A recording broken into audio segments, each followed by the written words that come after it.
Hey, welcome to HOWZA channel. In today's tutorial, we will teach you how to clear ARP Cache in Windows 11. We will show you a couple of ways you can use.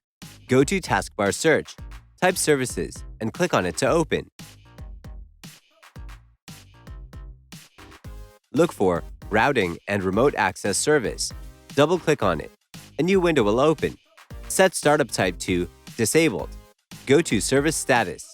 Click on Stop. Click on Apply and OK. Restart your device. You must restore the service to the previous setup after the restart. We will show you one more option you can try.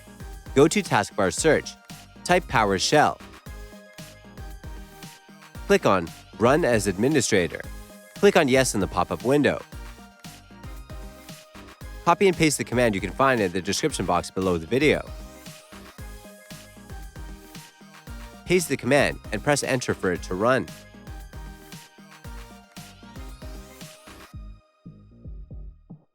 That's it. Thanks for watching the video. Please like it and let us know if you used any of our tips and tricks. Subscribe to our channel. We upload new tutorials every day. See ya!